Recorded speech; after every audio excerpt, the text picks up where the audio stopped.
राजकीय विधि महाविद्यालय बूंदी में आप सभी का स्वागत है। आज हम भारतवर्ष में दीवानी या सिविल न्यायालय के कितने वर्ग हैं के विषय में पढ़ेंगे।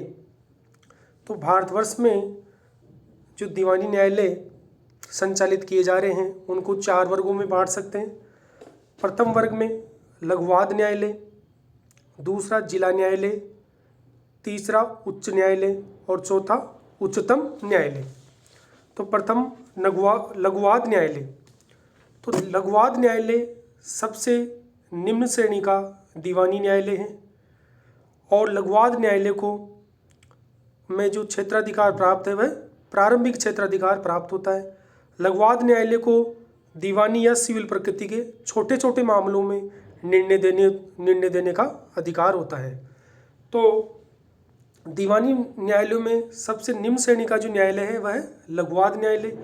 लघुवाद न्यायालय को प्रारंभिक क्षेत्राधिकार प्राप्त होता है तथा ये दीवानी प्रकृति के छोटे छोटे मामलों में निर्णय हेतु लघुवाद न्यायालय की स्थापना की गई है।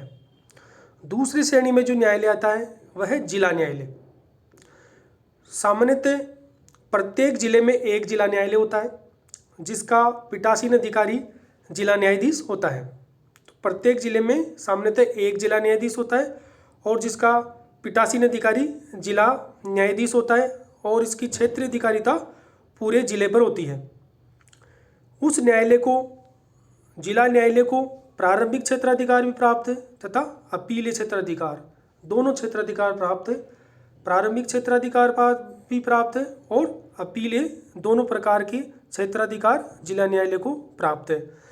अब जिला न्यायालय के अधीनस्थ सिविल न्यायाधीश कनिष्ठ खंड के न्यायालय और सिविल न्यायाधीश वरिष्ठ खंड के न्यायालय भी स्थापित किए गए हैं।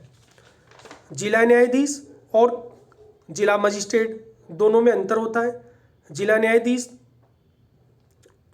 न्यायाधीश तो सिविल प्रकृति के मैटर सुनता है जबकि कलेक्टर को प्रशासनिक पावर होती है।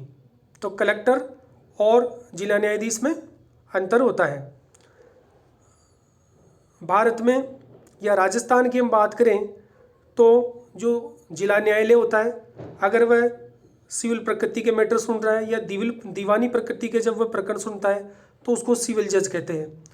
और जब वही न्यायालय आपराधिक मामलों की सुनवाई करता है तो उसको सत्र न्यायाधीश या सेशन न्यायाधीश कहते हैं। अगर जिला न्यायालय दीवानी प्रकृति के मैटर सुन रहा है तो उसको जिला न्यायाधीश या जिला जज कहेंगे और अगर वही न्यायालय आपराधिक मामलों की सुनवाई करता है तो उसे सत्र न्यायाधीश या सेशन न्यायालय कहते हैं। इसी प्रकार अगर सिविल जज कनिष्ठ खंड या सिविल जज वरिष्ठ खंड अगर दीवानी प्रकृति के न्यायालय की सुनवाई करता है तो उसको सिविल न्यायालय कहेंगे और अगर वही न्यायालय आपराधिक प्रकरणों की सुनवाई करता है तो उसे न्यायिक मजिस्ट्रेट कहा जाएगा।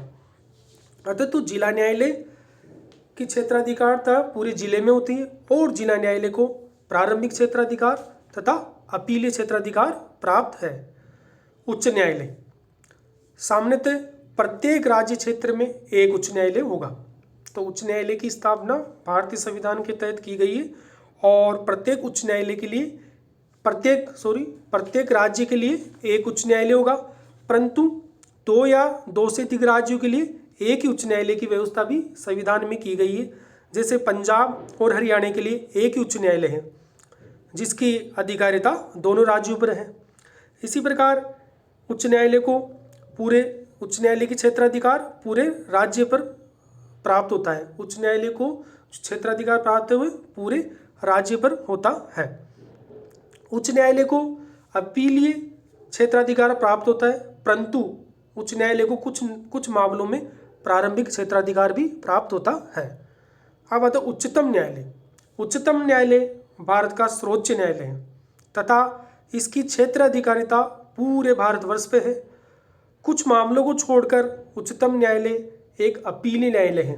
तो उच्चतम न्यायालय एक अपीलीय न्यायालय है, पर कुछ मामलों में उच्चतम न्यायालय को भी प्रारंभिक क्षेत्राधिकार प्राप्त होता है। दीवानी मामलों में अपील संविधान के अनुच्छेद 132 तथा 133 के अधीन उच्चतम न्यायालय को भेजी जाती है। तो दीवानी मामलों में उच्चतम न्यायालय में अपील अनुच्छेद 132 और 133 के अधीन उच्चतम न्यायालय को भेजी जाती है। अब बता दिए भाई न्यायालयों की अधिकारिता से क्या अभिप्राय है। तो अधिकारिता से अभिप्राय है न्यायालय की उस शक्ति से है जिसके अंतर्गत वह किसी वाद, अपील या आवेदन को ग्रहण कर सकता है और सुनवाई करने के बाद उस पर निर्णय दे सकता है। तो न्यायालय की अधिकारिता से अभिप्राय न्यायालय की उस शक्ति से जिसके अंतर्गत वह किसी वाद, अपील या आवेदन को ग्रहण कर सकता है और सुनवाई के बाद उस पर निर्णय दे सकता है। तो इसे ही हम न्यायालय की अधिकारिता कहेंगे। दीवानी या सिविल न्यायालय की सक्षमता निश्चित करने का आधार। भाई दीवानी या सिविल न्यायालय की सक्षमता किस आधार पर तय की जाएगी, वह आधार कौन कौन से होंगे।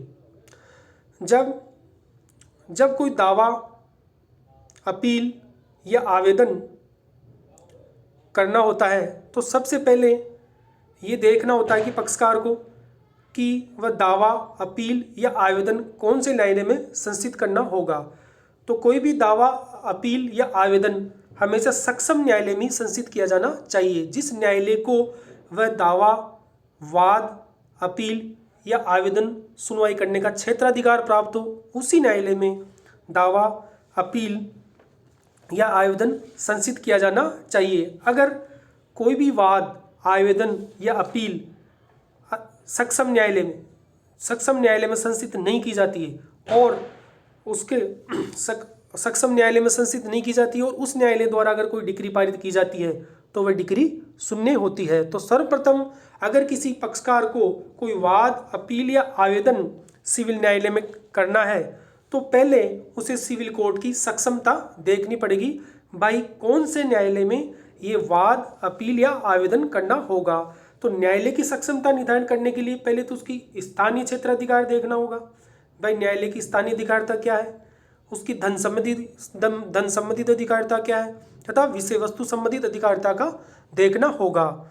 उसके बाद ही कोई भी दावा, अपील या आवेदन न्यायालय में संस्थित करनी पड़ेगी। तो स्थानीय अधिकारिता, सर्वप्रथम न्यायालय की स्थानीय अधिकारिता देखनी होगी। भाई उक्त न्यायालय को जिस न्यायालय में दावा किया जा रहा है या अपील की जा रही है या आवेदन संस्थित किया जा रहा है तो सर्वप्रथम ये देखना होगा कि उस न्यायालय को अपील, आवेदन या दावा की सुनवाई हेतु स्थानीय अधिकारिता प्राप्त है या नहीं। अब एक न्यायालय की स्थानीय क्षेत्राधिकार सरकार निश्चित करती है। न्यायालय की स्थानीय क्षेत्राधिकार संबंधित सरकार करती है तथा उस स्थानीय सीमा के बाहर न्यायालय को क्षेत्राधिकार प्राप्त नहीं होता। जो सरकार ने क्षेत्राधिकार निर्धारित कर दिया, उस क्षेत्राधिकार के भीतर अगर कोई मामला उत्पन्न होता है तो उसी मामले को न्यायालय सुन सकता है। उसके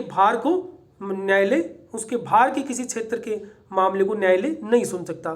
सामान्यतः एक जिला न्यायालय को जिले की सीमा के अंतर्गत ही क्षेत्राधिकार प्राप्त होता है। तो जिला न्यायालय जिले में स्थित उसके पूरे जिले में उसका क्षेत्राधिकार प्राप्त होता है और जिले के बाहर वह अपने अधिकार का प्रयोग नहीं कर सकता।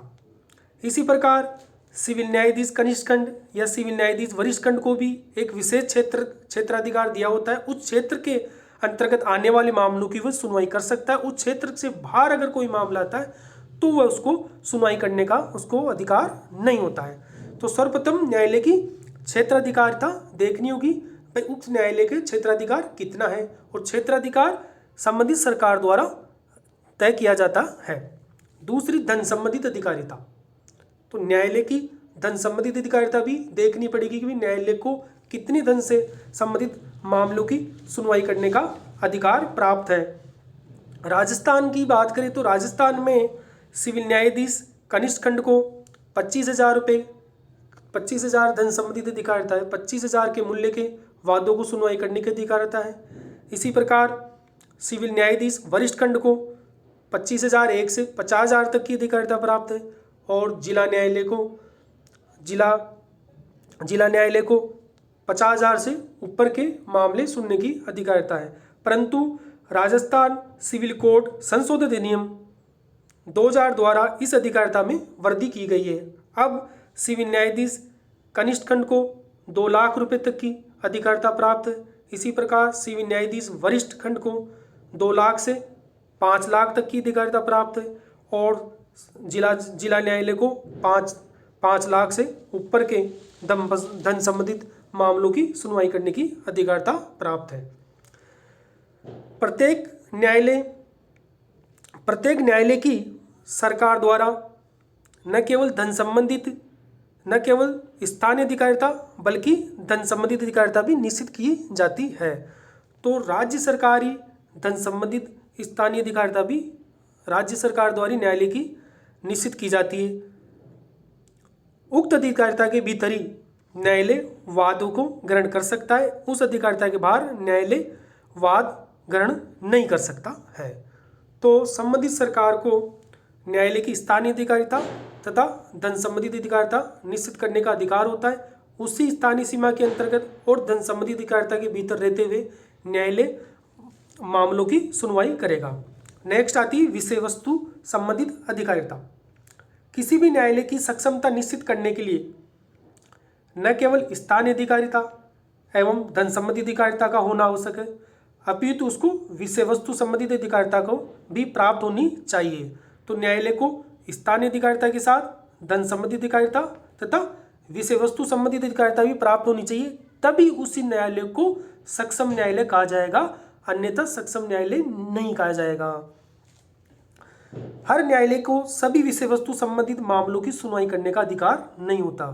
तो हर न्यायालय को सभी विषयों की सुनवाई करने का अधिकार नहीं होता। उदाहरण के लिए लघुवाद न्यायालय को अचल संपत्ति के विभाजन संबंधित वाद, संविदा के विधिश पालना संबंधित वाद, भागीदारी के विघटन संबंधित वाद या भागीदारी के लेखा संबंधित वाद इत्यादि विचारण का अधिकार नहीं होता है। इसी प्रकार जिला न्यायालय को प्रोबेट विषयक मामलों में, संरक्षा के विषयक मामलों में और वसीयत के मामलों की सुनवाई का अधिकार प्राप्त है। अन्य न्यायालय प्रोबेट, वसीयत या संरक्षता के मामले की सुनवाई का अधिकार नहीं है, केवल जिला न्यायालय को ही अधिकारिता प्राप्त है। इसी प्रकार कोई विवाह संबंधित मामले हैं तो विवाह संबंधित मामलों को सुनवाई करने का अधिकार पारिवारिक न्यायालय को है। पारिवारिक न्यायालय के अलावा विवाह संबंधित मामलों को कोई न्यायालय सुनवाई नहीं कर सकता। इस प्रकार न्यायालय, कौन सा न्यायालय किसी वाद, अपील या आवेदन को ग्रहण करने हेतु सक्षम है, इसके लिए न्यायालय की स्थानीय अधिकारिता, धन संबंधित अधिकारिता तथा विषय वस्तु संबंधित अधिकारिता को देखना पड़ेगा। ये अधिकारिता देखते ही फिर पक्षकार को सक्षम न्यायालय में वाद, अपील या आवेदन करना होगा।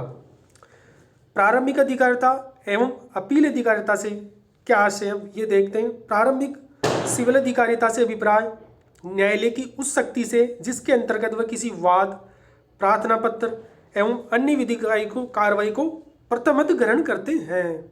तो प्रारंभिक सिविल अधिकारिता से तात्पर्य क्या है? न्यायालय की उस शक्ति से है जिसके तहत वह किसी भी वाद, प्रार्थना पत्र तथा अन्य कार्रवाई को प्रथम ग्रहण करता है। तो प्रथम बार जो भी न्यायालय प्रथम बार किसी वाद, अपील या कार्रवाई को ग्रहण करता है उससे कोई प्रारंभिक न्यायालय कहते हैं। तथा अब अपील न्यायालय, अपील सिविल अधिकारिता से अभिप्रेत ऐसे न्यायालय से या न्यायालय की उस शक्ति से जिसके अंतर्गत वह किसी अधीनस्थ न्यायालय के निर्णय के विरुद्ध की गई अपील या आपत्ति को ग्रहण करता है। तो अपील अधिकारिता से अभिप्राय न्यायालय की उस शक्ति से जिसके अंतर्गत वह किसी अधीनस्थ न्यायालय के निर्णय के विरुद्ध की गई अपील या आपत्ति को ग्रहण करता है। जब प्रारंभिक अधिकारिता वाले न्यायालय ने किसी वाद, आवेदन को जब वह निर्णित कर देता है तो उस निर्णय या आवेदन के विरुद्ध की गई अपील या आपत्ति को ही जो ग्रहण करता है न्यायालय, उसी को ही अपीली न्यायालय की अपीली अधिकारिता कहा जाता है। Thank you.